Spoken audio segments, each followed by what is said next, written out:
बहुत समय पहले की बात है। गौतम बुद्ध अपने शिष्यों के साथ एक गांव से दूसरे गांव भ्रमण कर रहे थे। जहां भी वे जाते, लोगों को सत्य, करुणा और सदाचार का मार्ग बताते।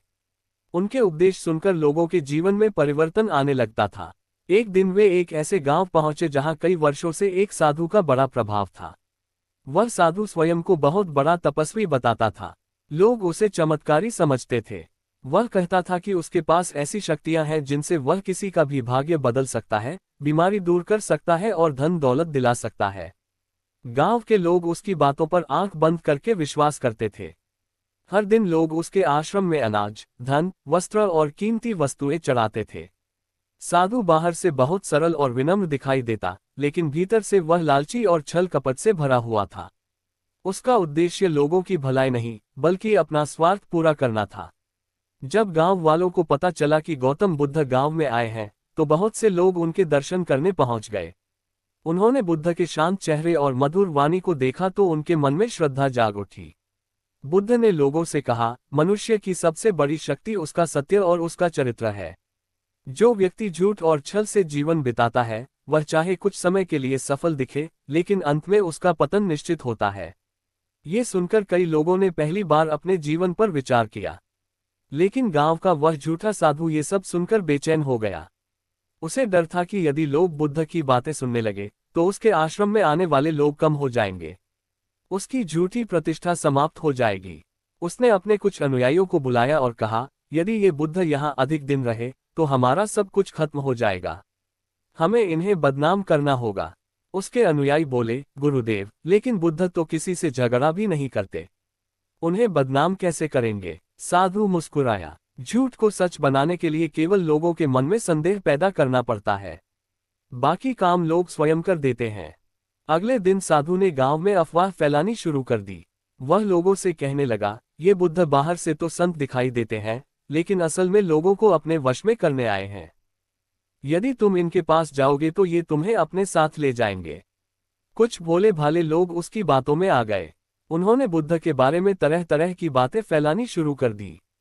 जब यह बात बुद्ध के शिष्यों तक पहुंची, तो वे बहुत दुखी हुए। एक शिष्य ने कहा, भगवान, हमने किसी का बुरा नहीं किया, फिर भी लोग हमारे बारे में झूठ बोल रहे हैं। बुद्ध शांत स्वर में बोले, यदि कोई तुम्हें उपहार दे और तुम उसे स्वीकार न करो, तो वह उपहार किसके पास रहेगा?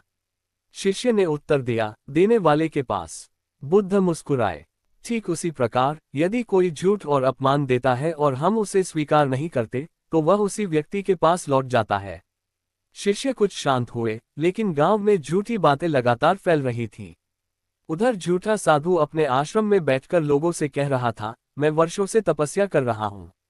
मेरी शक्तियों के सामने कोई टिक नहीं सकता। यदि बुद्ध सचमुच महान है, तो उन्हें मेरे सामने आना चाहिए। उसने बुद्ध को सार्वजनिक रूप से चुनौती देने का निर्णय लिया। पूरा गांव इस खबर से उत्साहित हो गया। लोग सोचने लगे कि अब दोनों साधुओं के बीच बड़ा वाद विवाद होगा। कुछ लोग बुद्ध के पक्ष में थे, तो कुछ झूठे साधु के। अगले दिन गांव के चौक में बड़ी सभा रखी गई। सैकड़ों लोग वहां एकत्र हुए। झूठा साधु बड़े गर्व से ऊंचे आसन पर बैठा था।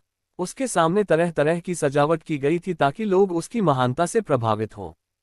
थोड़ी देर बाद गौतम बुद्ध अपने शिष्यों के साथ वहां पहुंचे। उन्होंने किसी विशेष आसन की मांग नहीं की।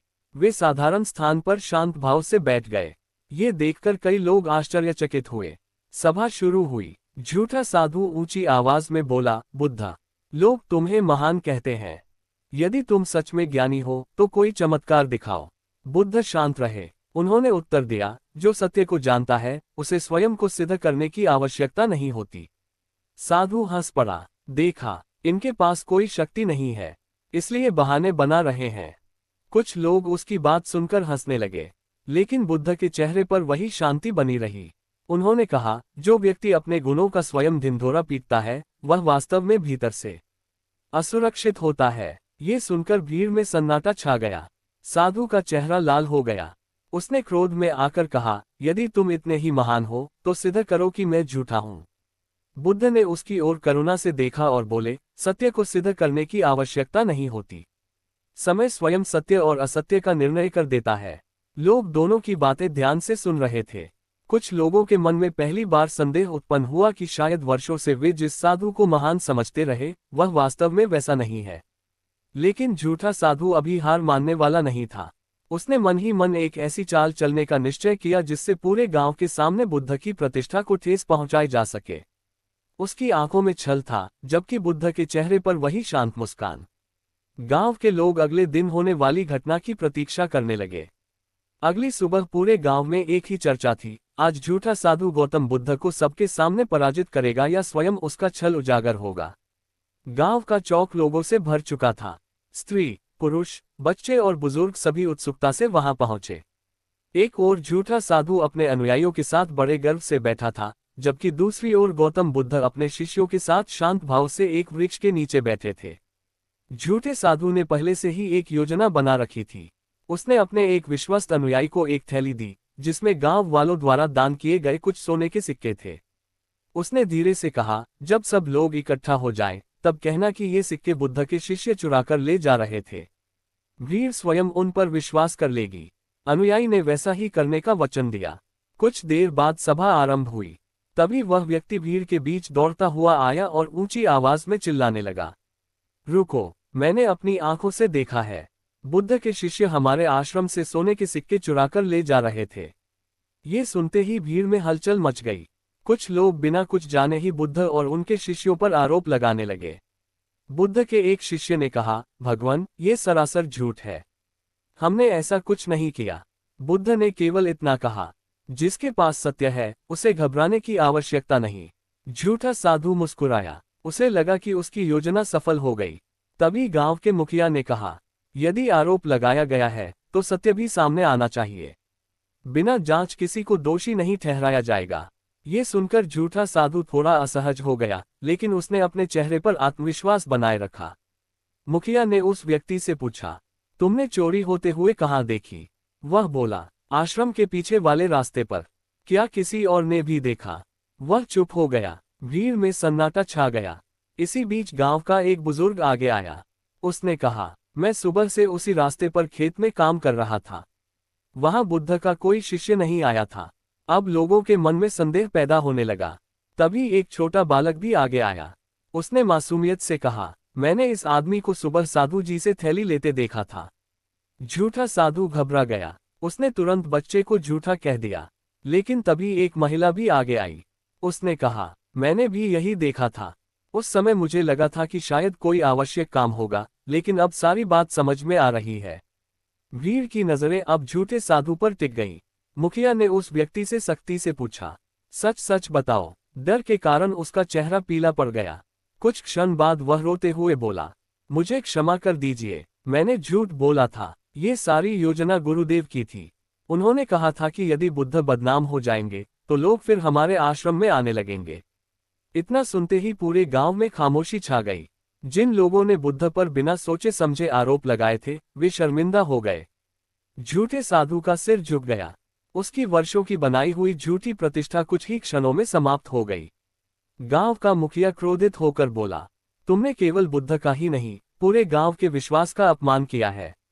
तुम्हें दंड मिलना चाहिए। भीड़ भी दंड की मांग करने लगी। लेकिन तभी बुद्ध धीरे धीरे उठे। उन्होंने हाथ उठाकर सबको शांत किया और कहा, क्रोध से जन्मा निर्णय कभी न्यायपूर्ण नहीं होता। लोग शांत हो गए। बुद्ध झूठे साधु के पास पहुंचे। साधु की आंखों से आंसू बह रहे थे। वह बुद्ध के चरणों में गिर पड़ा और बोला, मुझे क्षमा कर दीजिए, मैं आपके सम्मान से ईर्ष्या करता था। मुझे धन, प्रसिद्धि और लोगों की प्रशंसा चाहिए थी। उसी लालच ने मुझे अंधा बना दिया। बुद्ध ने उसे उठाया और बोले, मनुष्य से गलती होना असामान्य नहीं है। असली परिवर्तन तब होता है जब वह अपनी गलती स्वीकार कर उसे दोहराने का संकल्प छोड़ देता है। साधु फूट फूट कर रोने लगा। उसने सबके सामने स्वीकार किया, आज से मैं छल, झूठ और लालच का मार्ग छोड़ता हूँ। जो धन मैंने लोगों को धोखा देकर लिया है, वह सब वापस करूंगा और ईमानदारी से जीवन बिताऊंगा। गांव वालों के मन का क्रोध धीरे धीरे शांत होने लगा। मुखिया ने कहा, यदि बुद्ध जैसे महान व्यक्ति तुम्हें सुधारने का अवसर दे सकते हैं, तो हम भी तुम्हें एक अवसर देंगे। लेकिन अब तुम्हारे कर्म ही तय करेंगे कि लोग तुम पर फिर से विश्वास करेंगे या नहीं। झूठे साधु ने सिर झुकाकर सहमति जताई। अगले कई दिनों तक उसने गांव के लोगों से क्षमा मांगी। जिसका जो सामान था उसे वापस लौटाया। वह स्वयं खेतों में काम करने लगा और गरीबों की सेवा करने लगा। अब वह लोगों से चमत्कारों की बातें नहीं करता था, वह केवल इतना कहता, सबसे बड़ा चमत्कार सत्य, ईमानदारी और अच्छा चरित्र है। गांव वालों ने भी एक महत्वपूर्ण सीख प्राप्त की। उन्हें समझ में आया कि किसी व्यक्ति की बाहरी वेशभूषा, बड़ी बड़ी बातें या दिखावा उसके चरित्र का प्रमाण नहीं होते। सच्चा साधु वही है जिसके जीवन में विनम्रता, सत्य, करुणा और सेवा हो। कुछ दिनों बाद बुद्ध अपने शिष्यों के साथ अगले गांव की ओर प्रस्थान करने लगे। चलते समय एक शिष्य ने पूछा, भगवान, यदि आपने चाहा होता तो पहले ही उस साधु का झूठ सबके सामने ला सकते थे, फिर आपने ऐसा क्यों नहीं किया? बुद्ध मुस्कुराए और बोले, यदि बीज को समय से पहले खोदकर देखा जाए कि वह अंकुरित हुआ या नहीं, तो वह कभी वृक्ष नहीं बनता। उसी प्रकार सत्य को भी अपना समय चाहिए। जब समय आता है तो झूठ अपने ही भार से गिर जाता है। शिष्य ने विनम्रता से सिर झुका लिया। सूर्य धीरे धीरे अस्त होने लगा। बुद्ध और उनके शिष्य आगे बढ़ते गए, जबकि पीछे छूटता हुआ गांव अब पहले से अधिक जागरूक, सत्यनिष्ठ और विवेकशील बन चुका था। झूठ कुछ समय के लिए लोगों को भ्रमित कर सकता है, लेकिन सत्य अंततः अवश्य प्रकट होता है। ईर्ष्या और लालच मनुष्य को गलत मार्ग पर ले जाते हैं। किसी पर बिना प्रमाण के आरोप नहीं लगाना चाहिए। सच्ची महानता चमत्कारों में नहीं, बल्कि सत्य, करुणा, विनम्रता और अच्छे चरित्र में होती है। जो अपनी गलती स्वीकार करके स्वयं को सुधार लेता है, वही वास्तव में परिवर्तन की ओर बढ़ता है।